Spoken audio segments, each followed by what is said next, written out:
Hello, and welcome to my spoken word channel. My name is Stephen Lackey, but like any other label, that name is simply a collection of letters that make sounds to convey meaning, a meaning which may have varying connotations for those who voice and or hear it. The spoken word is much the same, its effect ranging from dissonance to resonance, apathy to revulsion, sometimes even to the same person over time. I'll be reading some of my own work today, offering analysis of its meter, rhyme scheme, and content. If you find it appealing, heartening, or evocative, or even not worth remembering, please consider the aforementioned variability of response. Words, much the same as attitudes, friendships, and even the air we breathe, may teach us, transform us, or pass uninspiringly in this moment, but this next is yet to be defined. Herein are my copyrighted works, all rights reserved, but please forget the name and remember the message. Also, feel free to like, comment, share, and subscribe. Today's piece is called In Lieu of Blue Delphinium. In lieu of blue delphinium, a scrub of ryegrass swifts to live and die, but green for this, a moment's bliss. I'd hoped to cultivate a bit more vibrance. I'd hoped to weather with the seasons as each season she'd return. I'd hoped to cultivate instead of settle. I'd hoped to stave off nettles, dust, and moles and bring the deer to graze. I didn't know the slugs would come instead, the putrid flesh devourers, blind and bold, so elegant, so dignified, so beautiful, so graceful was my Pythia, my love, my oracle, my priestess, dressed in robes of breeze and nothing more than memory remains. In lieu of blue delphinium, a memory remains. This piece is an unrhymed iambic meter with sporadic internal rhymes. It is a lament, the narrator speaking aloud or silently addressing the universe, the ether, his emptiness. There are several metaphors at work here. It is important to know first that the tall, slender, perennial blue delphinium in flower language represents dignity and grace. In the text, I chose to eliminate capital letters except for the honorifics to set those on a higher pedestal, further enhancing their honor's bestowal. I also chose to eliminate punctuation except for sequence commas. In the first stanza, blue delphinium is set against ryegrass, a fast-rooting annual that is quick to green but fleeting. An unrhymed couplet then contrasts their color. The following stanza hints at the aging of the gardener in lockstep with feminine-coded delphinium, here in the conditional tense, hinting back at its absence in favor of rye. Another unrhymed couplet contrasts cultivate and settle, a strained comparison if we are still talking about foliage and leading us to believe that we are not. Cultivate here means develop and or deepen romantically, and settle must mean that rye represents a placeholder for the love the gardener narrator wanted.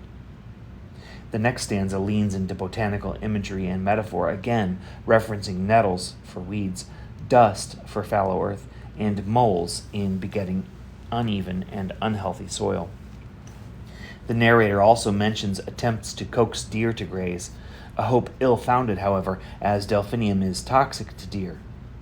He thought this cultivation would bring him closer to nature, here likely representative of comfort and tranquility, but it could not have. The next stanza tells of the narrator's heartbreak by what often feasts on delphinium. The vile descriptors for these slugs are listed last and abruptly juxtaposed to the subsequent stanza's heroic metaphors for the flower, playing on its root word's similarity to Delphi.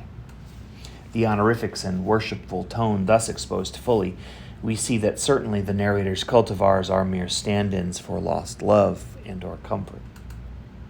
The heartbreak of the next stanza cannot be understated. Knowing that the implied shared intimacy of the narrator and his lover has gone, the line, "and nothing more," repeats in an almost pleading melancholy after the beauty of its first iteration. The final unrhymed couplet reiterates the title and opening line, paired with the finality of another repeated line, lamenting what the narrator is left to tend, bland green and a memory of hope, of intent, of blue.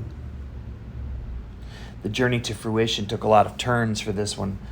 The phrase "in lieu of blue" sounded interesting, set me on a hunt for alternatives to blue, because what does blue represent exactly? Depression, temperature, flowers, a specific person?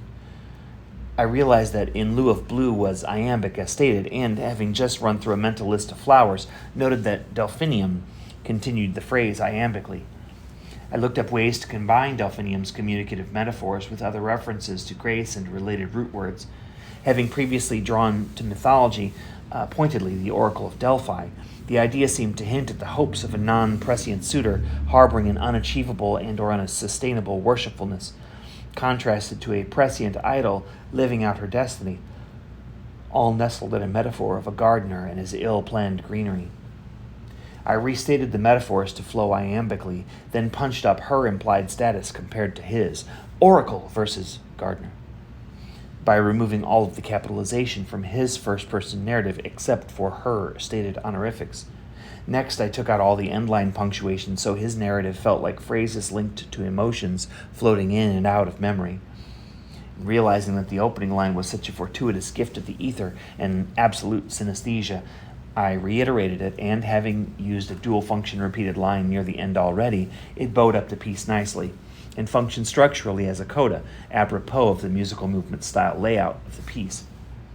Sometimes this whole process is weeks of work, as in my piece Seasons, but in lieu of blue delphinium is one of those that just really wanted to find the page quickly. 2 hours total, including research. I don't know why such disparities exist. My ADHD, intrusive thoughts, personal obligations, etc., who's to say? I suppose it's the same as with our gardener. It will happen in the time it is meant to, if it happens at all, and even if it does, it might not be according to plan. Thank you for joining me today. I hope it has been some mix of enlightening, entertaining, and thought-provoking, and if not, well, perhaps another time.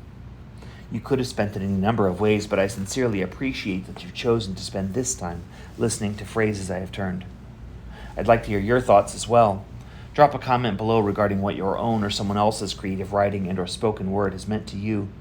Also, subscribe to my channel if you like.